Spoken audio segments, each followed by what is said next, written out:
Welcome to a Neb game. We're gonna be G-Gen Man bringing 55 extra points to the game. That's sleazy, folks. Don't do that. So 12, 0, 55.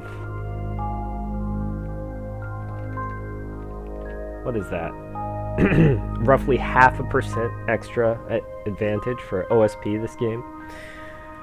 Alright, welcome to, Honeycomb. This is the map. Honeycomb is people like Honeycomb. It's a map people enjoy. It's a pretty symmetrical map.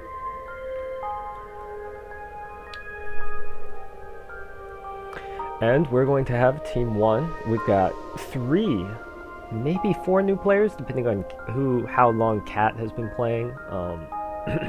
So, Sniper, 32, P1 MPS, and Ryan, all new players.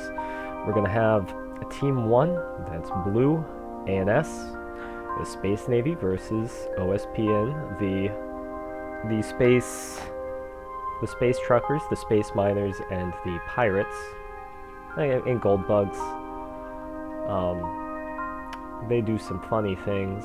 I believe we're going to have one container liner, and that's just a cargo ship with a bunch of shipping containers filled with explosives on it. So we'll see what that thing does. Uber Dr. CK and G-Gen Man taking their time and not deploying right away. Maybe they're trying to get their teams to work. Falke Tefes and G-Gen Man are the most experienced players here, I believe. And people are deploying their ships. Forced deployments happening. Alright, which side do we see first? We have OSPN. This is a G-Gen Man ship. Shoebox 2. That's the first ship we're seeing here. The C-90 monitor with, and that's the large gun on the front, the C-90. And the chase guns. This is pretty standard monitor stuff from G-Gen Man. It's got them divided up into groups of 2? 3?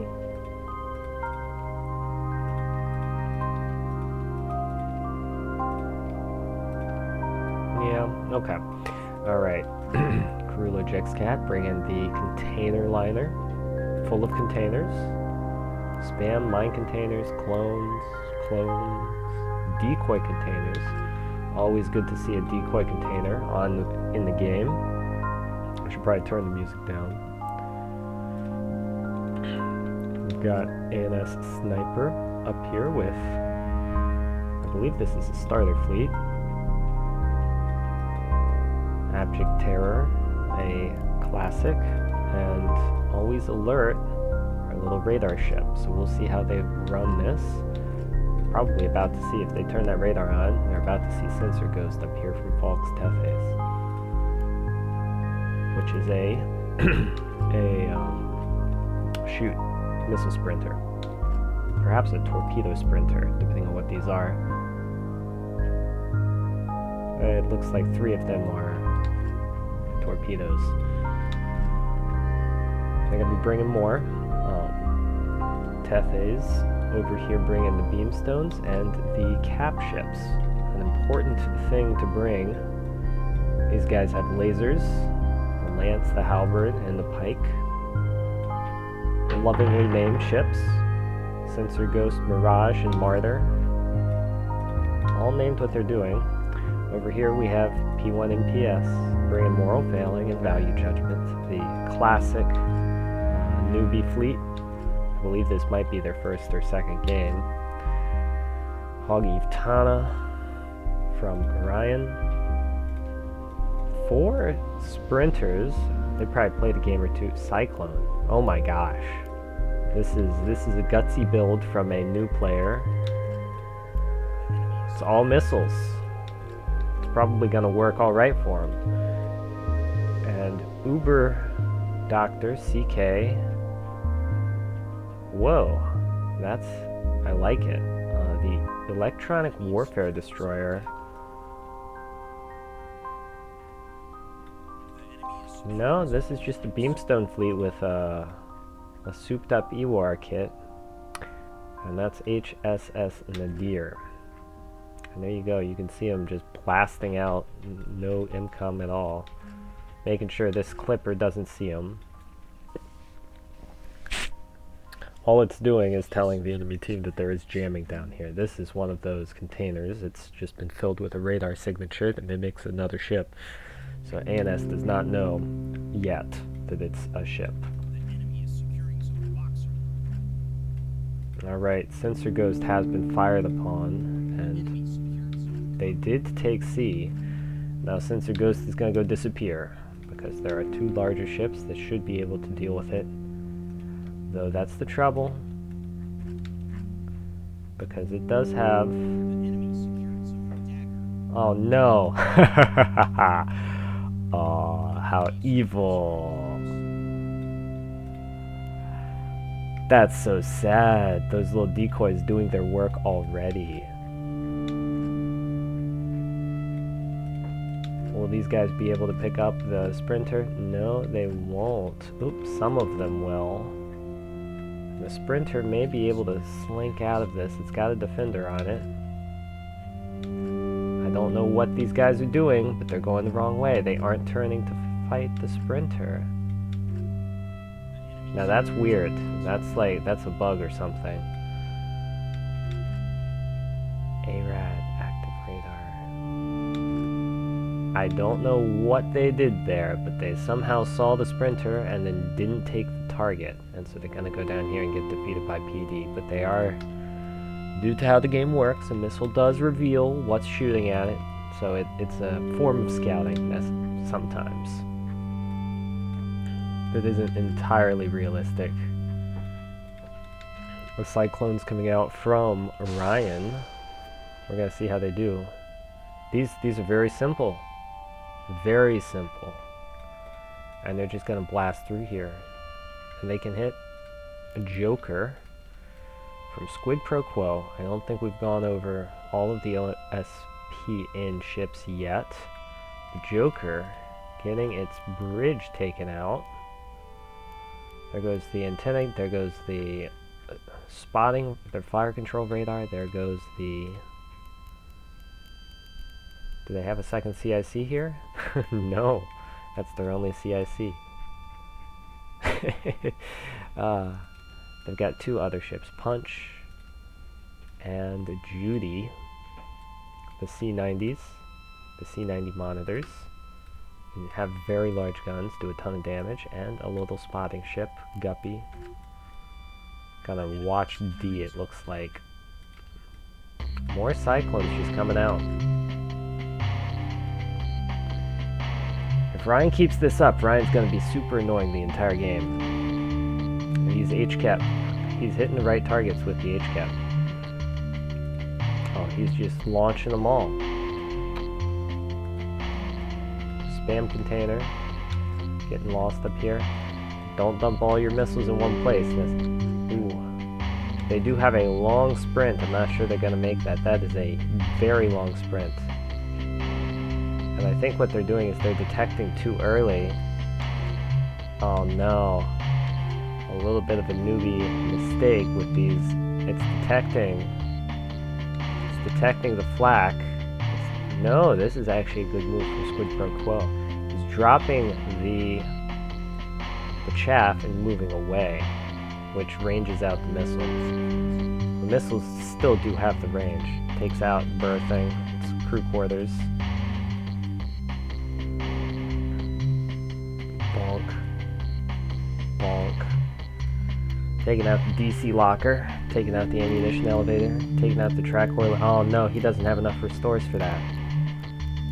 One of these things is not coming back. And honestly, the antenna might be the most important.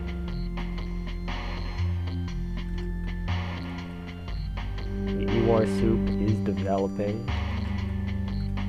The Zorn missiles coming out from Hygiene S. Ignis Lex. I think these will be defeated.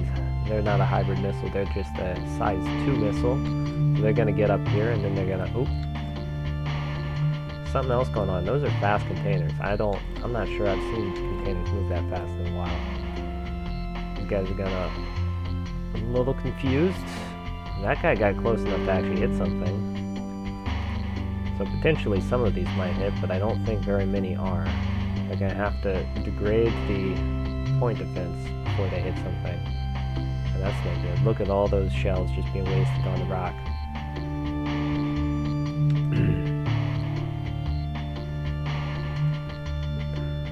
Big missile conflict occurring early on. Got these cyclones coming up here, hitting nothing. A hairy edge of range. Rose Soul taking a pretty big hit there. Nothing going down, but it's going to take a lot of damage if more hit. Here comes another one.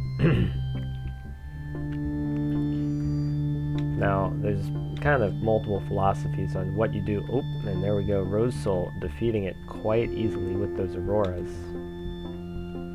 Where were those earlier? It can be good to save missiles for later in the game so that you have...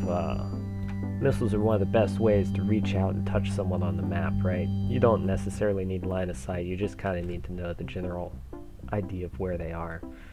So you can be very careful. What? Did it just mine, like, manually? What was that? Yeah, I think it just mined manually. Nice.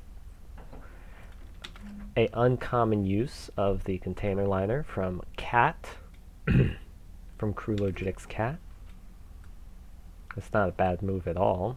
People often use mine containers, but they're a little bit more expensive than just mining yourself. Martyr, living up to the name, taking grape shot.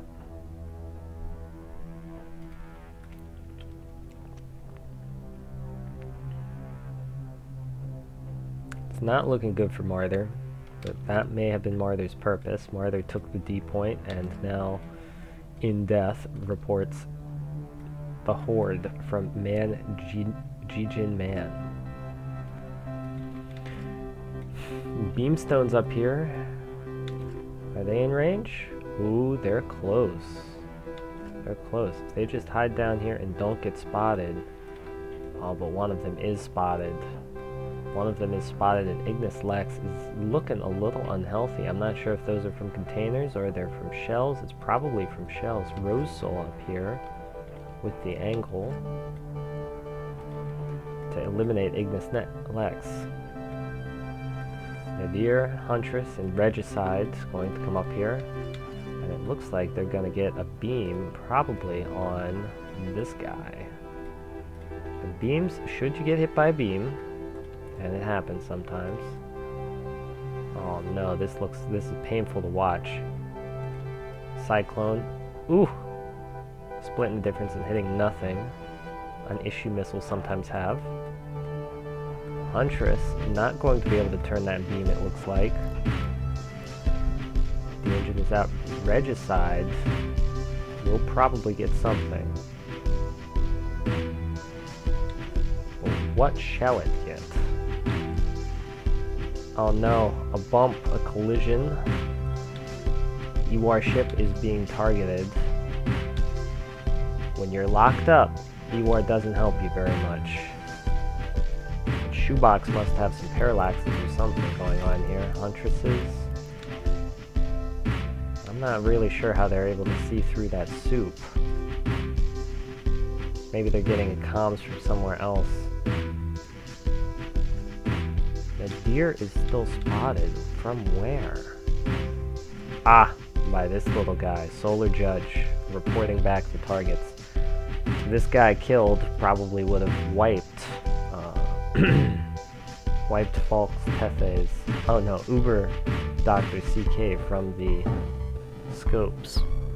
Man, Jijin Men. More cyclones on the way. Hopefully it doesn't hit the rocks. Missiles have a habit of hitting rocks when they're this close to things. Whoop! The missile acting like it's going one place, it goes somewhere else. Shoebox 1 takes a hit. Some more spam cruisers or spam containers. I like it. They've got 6 clones right out here. Wonder what the difference between clone and the rest of the ships is. It's gonna come up here and oop. It's gonna finish something off, it looks like. Huntress not able to escape. And this is probably gonna be the end of Huntress. Shipping containers are no joke. They bring lots of payload. Don't get hit. Pike barely out of range. I don't know what they shot at there. Might have been a reaction. And moral failing, getting into a gunfight with Shoebox and the friends.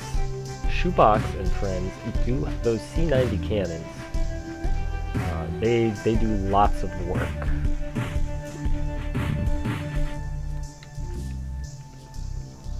Not just a little work, a lot of work. Honestly, between these two ships, I'm pretty sure that they would just gun each other into oblivion and these guys would live just from there being 1 or 2 more ships. Nadir trying their best. Regicide taking hits somewhere, somehow. They're thinking they want the beam, but there's only 1 repair, so there's not a lot that can be done here. Already used 1. Uber Dr. CK bumming. Taking the first hit. The Cyclones. Oh no! This is how you don't play a container liner. You don't go and try and move across the map and cap. And you probably want a little bit of point defense. It looks like they had a little bit of point defense on here. Some flak, but that was not enough. Because now they are dead in the water. And Cyclones just keep crashing into them.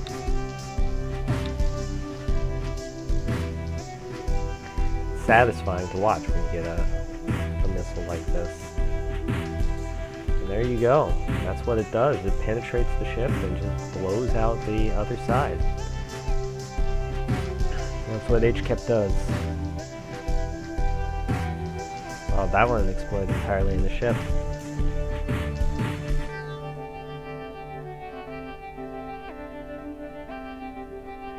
Oh, you didn't even see the explosion there. CIC right here is still alive. The engine still alive. The crew might be able to get it repaired and move the ship somewhere else, but in its current state, it's not going to be fighting anything anymore. It's completely out of containers. It can't repair those.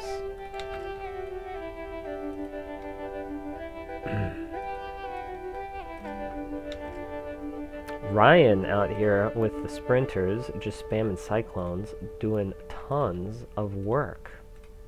And they've got more where that came from. They're only half done. It's looking good for A and S, and again, you have to collect the points to win the game.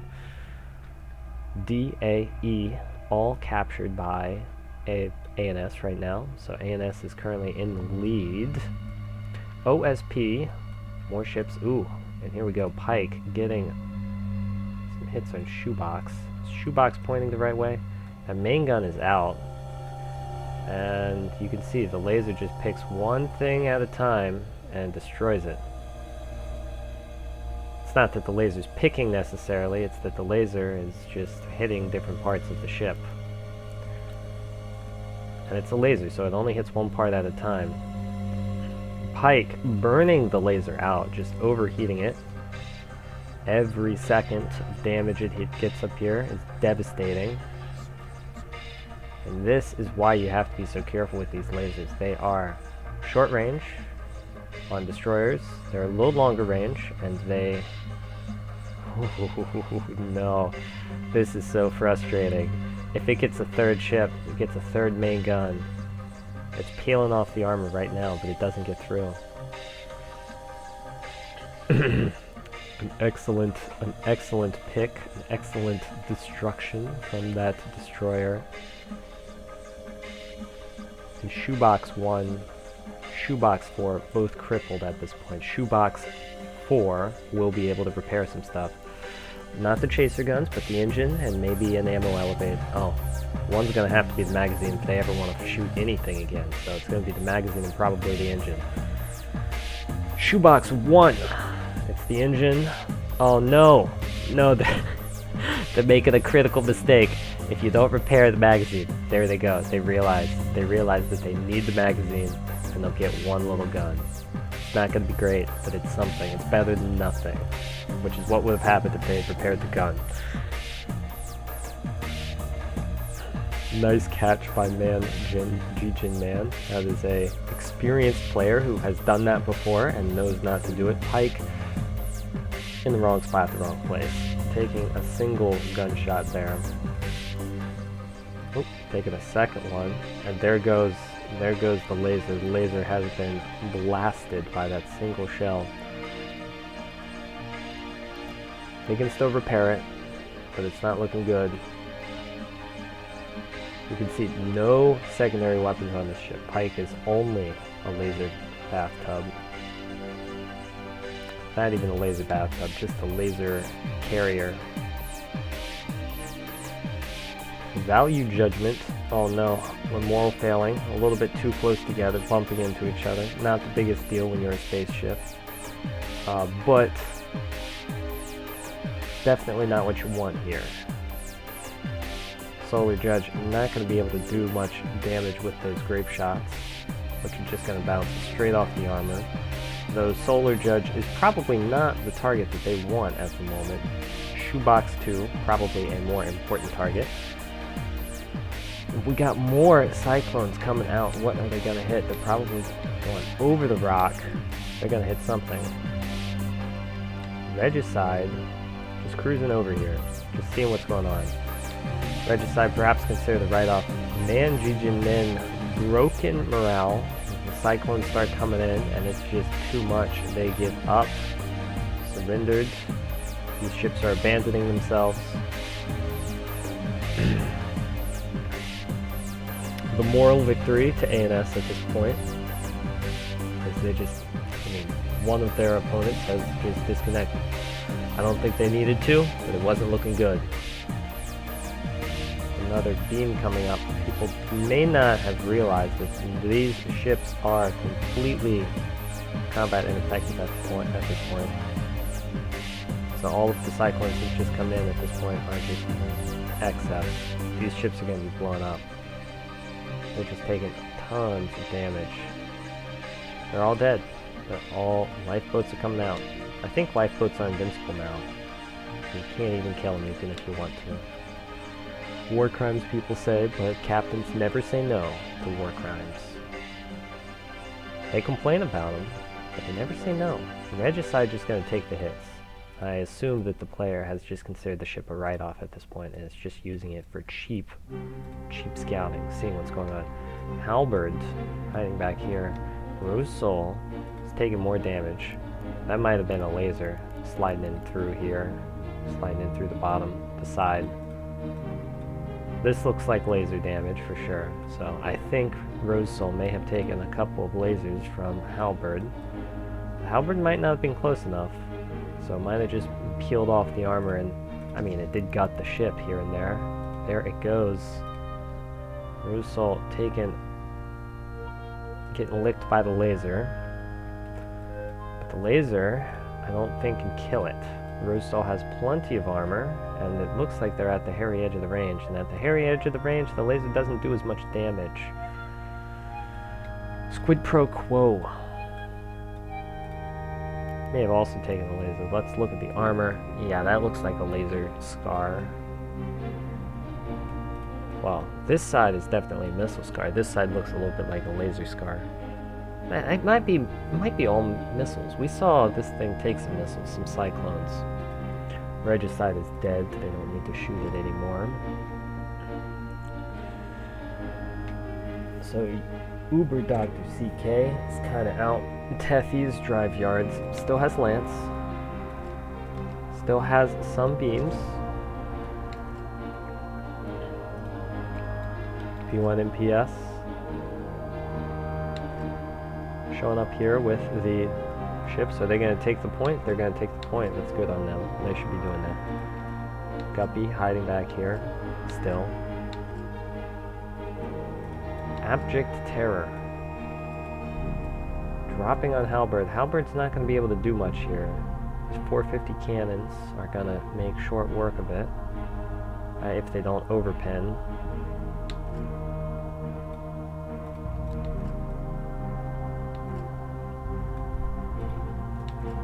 And over here, Ryan is probably going to want to start capping points, but ANS doesn't really need to at the moment. The game will be close even if they cap no more points. Capping one more point would definitely secure a win, though.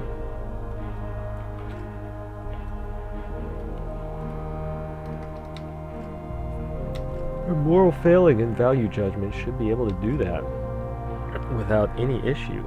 A Sensor Ghost is still down here.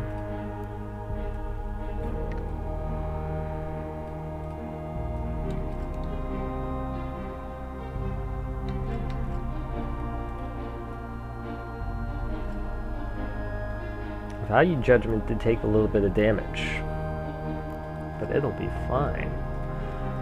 Who else is out here? Well, we're shooting lifeboats out here. We're missing lifeboats. Yeah, see, they're invincible. Look at that. It took hits and it didn't die. One hit should kill a lifeboat. Whatever. Squid Pro quote, realizing that the universe of Nebulous is kinder than perhaps the real one.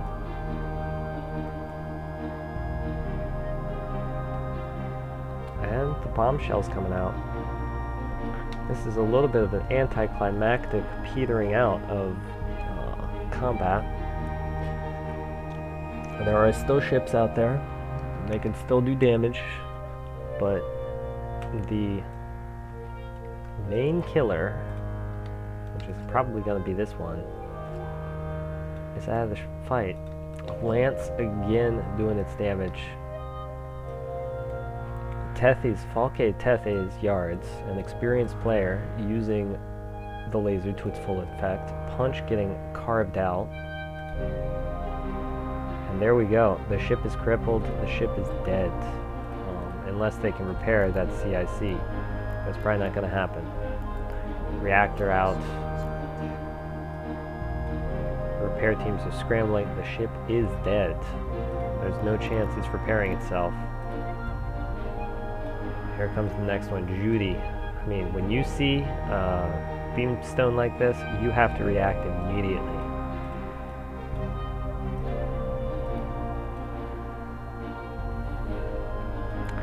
Lance, these ships are going to have tons of damage at the end. This is really this game is probably a key example of how to and how not to use beamstones.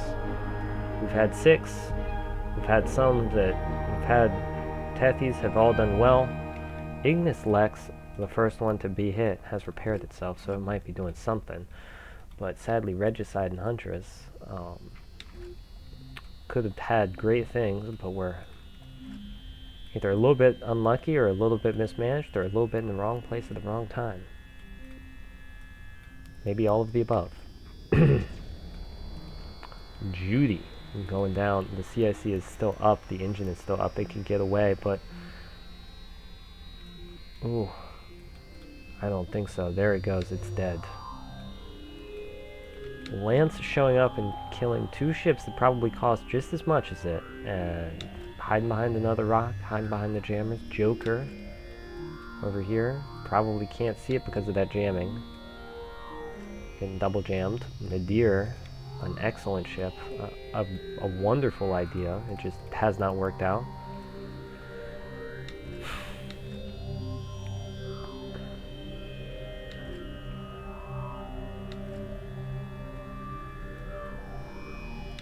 Alrighty. And ANS looking dominant at this point. I don't think OSP can do very much. The best they can do is keep their capital ships alive, which is what they're going to do, but the monitors are the meat and potatoes of many an OSP fleet, and so they are gone. You're left only with the spicy stuff, and that doesn't make a meal.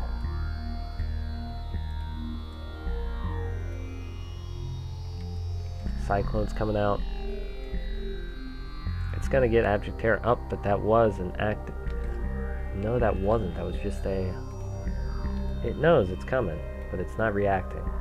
There it is. It's launching a missile. Launching the Defender missiles. Oh, and one is enough. Nadir gonna take shots, but I don't think that it's got an accurate track, and so it's just spraying and praying over here. One or two of the shells might hit.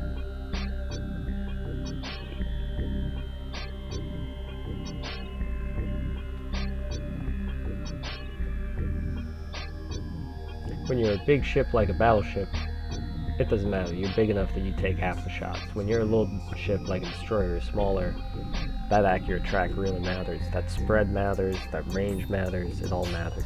Cyclones coming up here. We've seen this before. Rose Soul. Those Auroras coming in really conveniently out here. Value Judgment gonna be able to put down more shells. Value Judgment 7 guns versus Rose Soul 6 guns and less armor. Rose Soul's probably gonna lose the fight. Oh, definitely gonna lose the fight. Another 7 guns for moral failing over here. It's gonna be a long battle though, because they are at range and they don't have a good track. Value Judgment has the armor to shrug off a lot of these hits. Rose Soul does not necessarily.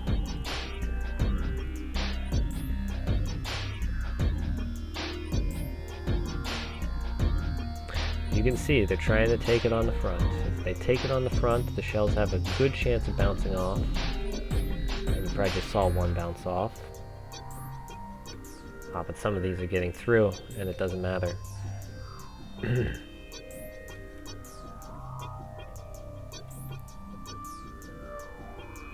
Value Judgment taking it on the side, and those are all going to pin.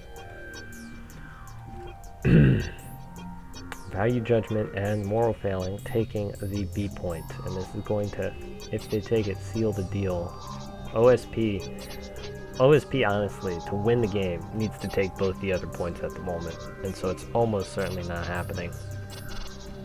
The game is ending not with a bang, but with a whimper. We missed it, but this ship has waited until this point to jump onto the A point. Container liner players, it's the troglodytes to the end. I believe that Krulojek's cat just played dead down there for a solid 5 to 10 minutes and then decided to order the ship onto A, at which point they took A. This gives OSP more time, so it's definitely a good play. Perhaps not the best play, but definitely a good play.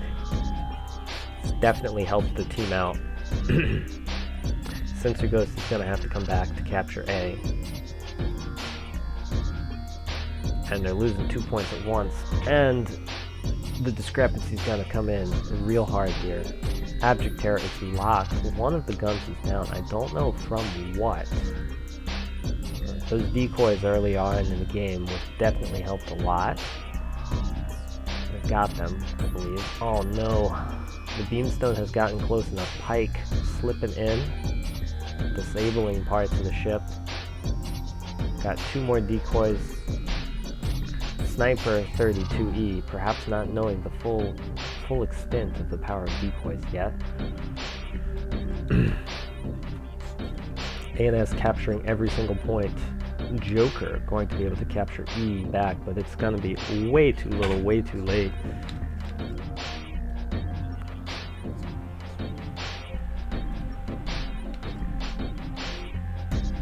Abject Terror in Abject Terror of these Beamstones. These Beamstones have just been oppressive from Falke Tefes. We're going to see the damage. It's probably going to be all up here.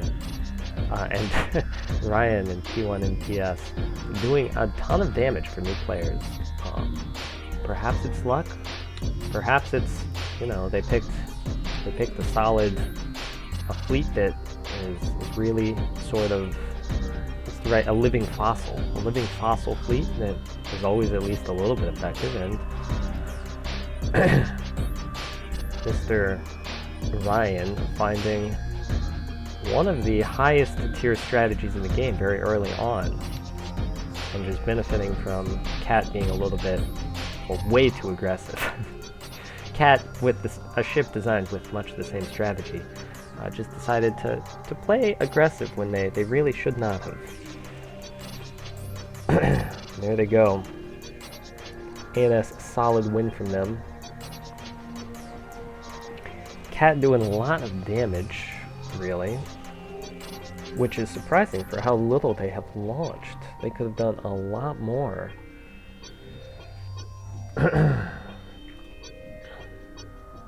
Let's see, Falke Tefes, this is a little bit less damage than I expected, but all of that damage very useful, because they basically convinced this player just to give up. Pretty decent damage, pretty respectable damage right here on these ships. Though it can be way more on these ships, for sure. Let's see, these doing a surprisingly little amount of damage, landing lots of those missiles. I suppose one missile ship, that would be acceptable for one missile ship. 5,000, 5,000 plus 5,000, 15,000 damage total from these ships. Definitely frustrating to deal with, and definitely could have capped a lot of points at the end there.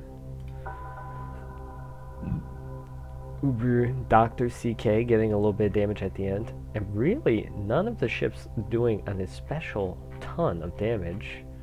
Perhaps Pike being the MVP of the game on ANS side, and then on OSP side,